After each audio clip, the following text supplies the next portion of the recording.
The January data is in, so let's look through some of the key trends this month for revenue, occupancy, and workforce.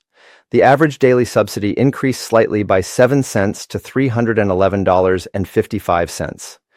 This small uplift reflects the ongoing backfilling of reassessments that are backdated to their effective dates, maintaining revenue stability across the sector.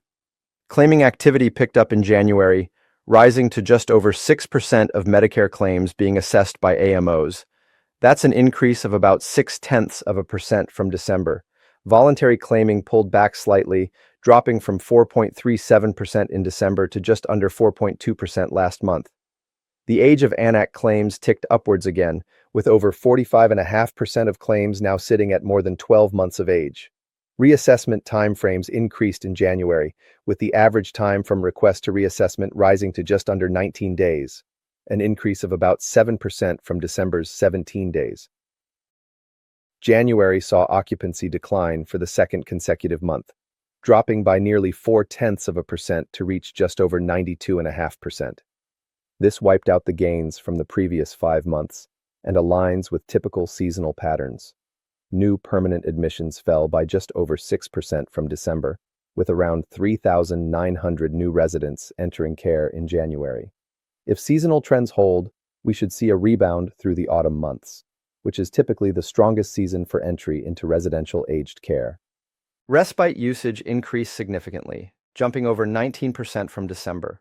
However, respite to permanent conversion rates declined, falling from nearly 53% in December to just over 44% in January, a drop of over 8 percentage points. The percentage of short-term stays dropped by over 4%, with just over 18% of residents staying in care for less than 6 months. The average age of new admissions remained steady at just under 86 years old. Looking at advertised room pricing, January produced a significant surge in activity. 129 services increased their highest room prices, and 123 increased their lowest. This is typical at the beginning of each quarter as providers make budget-based pricing decisions. Overall, the industry average price rose by nearly 1%. Looking at workforce trends, total direct care time declined for the second month in a row, falling by just over 1% to around 233 minutes per resident per day. The sector is now delivering on average just under 19 minutes more than the 215-minute target. RN minutes also decreased, down just over 2% to finish at under 47 minutes per resident per day.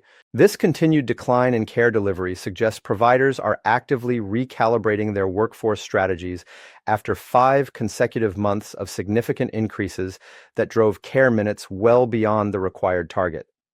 Finding the right balance between compliance and cost management remains crucial as the sector adjusts to the reformed funding environment. January 2026 reflected typical seasonal patterns: occupancy and admissions pulling back, respite usage increasing, and care delivery continuing its adjustment period. While care minutes remain comfortably above the required target, the consistent decline over the past 2 months signals providers are finding their operational sweet spot. As we move through the first quarter of 2026, the sector will be watching closely to see if the anticipated autumn rebound in admissions materializes and whether care delivery stabilizes at these new levels.